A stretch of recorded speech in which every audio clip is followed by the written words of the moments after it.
देश ने स्वच्छ भारत मिशन के माध्यम से जो हासिल किया है वो हमें आश्वस्त करता है कि हर भारतवासी अपने कर्तव्यों के लिए कितना संवेदनशील है, कितना सतर्क है।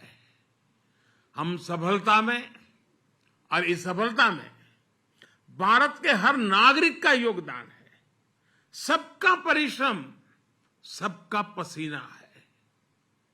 और हमारे स्वच्छता कर्मी, हमारे सफाई मित्र हर रोज झाड़ू उठाकर सड़कों को साफ करने वाले हमारे भाई बहन, कूड़े की बदबू को बर्दाश्त करते हुए कचरा साफ करने वाले हमारे साथी सच्चे अर्थ में इस अभियान के महानायक हैं।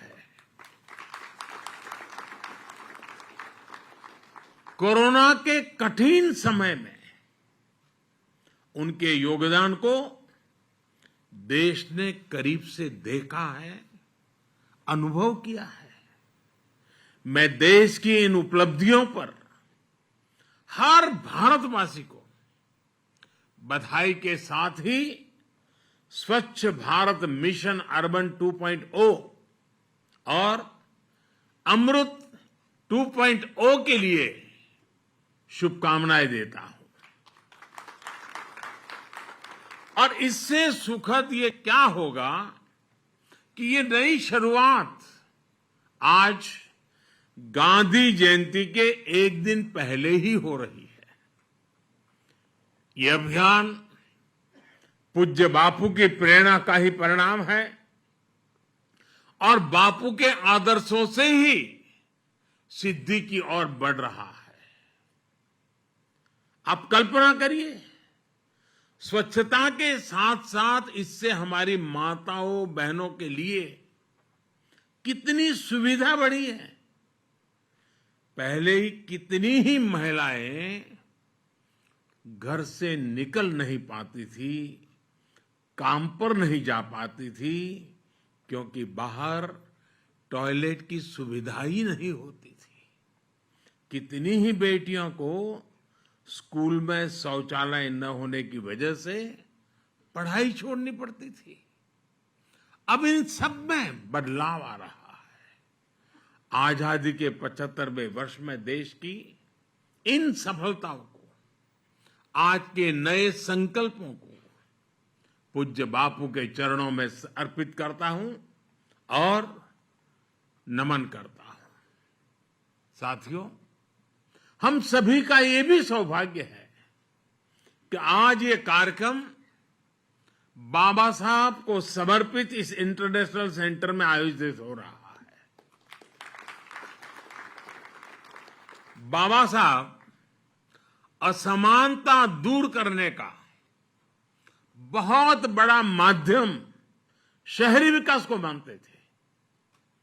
बेहतर जीवन की आकांक्षा में गांवों से बहुत से लोग शहरों की तरफ आते हैं। हम जानते हैं कि उन्हें रोजगार तो मिल जाता है, लेकिन उनका जीवन स्तर गांवों से भी मुश्किल स्थिति में रहता है। ये उन पर एक तरह से दोहरी मार की तरह होता है। एक तो घर से दूर और ऊपर से ऐसी कठिन स्थिति में रहना। इस हालात को बदलने पर, इस असमानता को दूर करने पर बाबा साहब का बड़ा जोर था। स्वच्छ भारत मिशन और मिशन अमृत का अगला चरण बाबा साहब के सपनों को पूरा करने की दिशा में भी एक अहम कदम है। साथियों, आजादी के इस 75वें साल में देश ने सबका साथ, सबका विकास और सबका विश्वास के साथ ही सबका प्रयास का आह्वान भी किया है।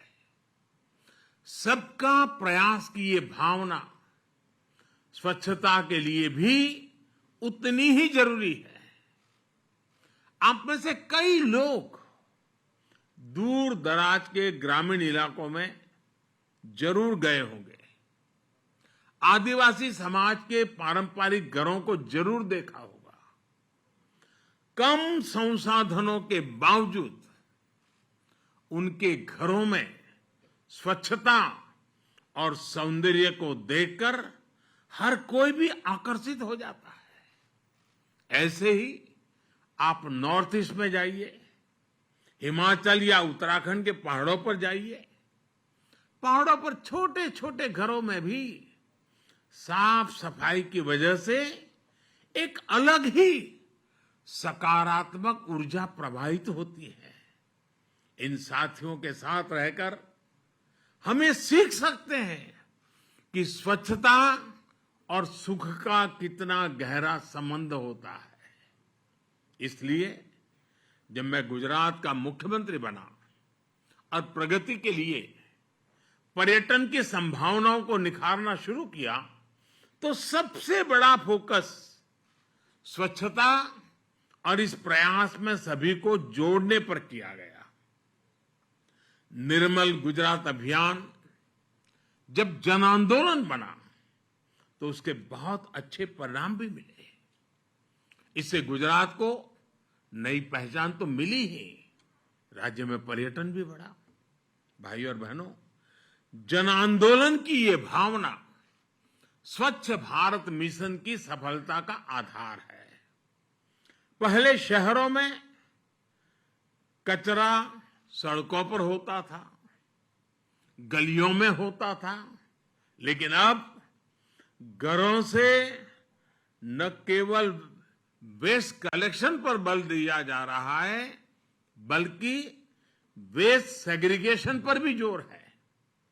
बहुत से घरों में अब हम देखते हैं कि लोग गीले और सूखे कूड़े के लिए अलग अलग डस्टबिन रख रहे हैं। गड़ी नहीं, घर के बाहर भी अगर कहीं गंदगी दिखती है तो लोग स्वच्छता ऐप से उसे रिपोर्ट करते हैं, दूसरे लोगों को जागरूक भी करते हैं।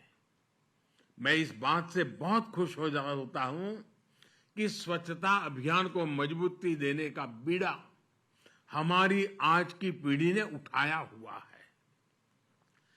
टॉफी के रैपर अब जमीन पर नहीं फेंके जाते हैं, बल्कि पॉकेट में रखे जाते हैं। छोटे छोटे बच्चे अब बड़ों को टोकते हैं कि गंदगी मत करिए। दादाजी, नानाजी, दादी जी को बताते हैं ये मत करो। तो स्वच्छ भारत मिशन शहरी 2.0 और अमृत 2.0 शुभारंभ कर प्रधानमंत्री मोदी और अवसर में देशवासी को मोदी संबोधन कर सीधा सड़क आप चित्र देखुते।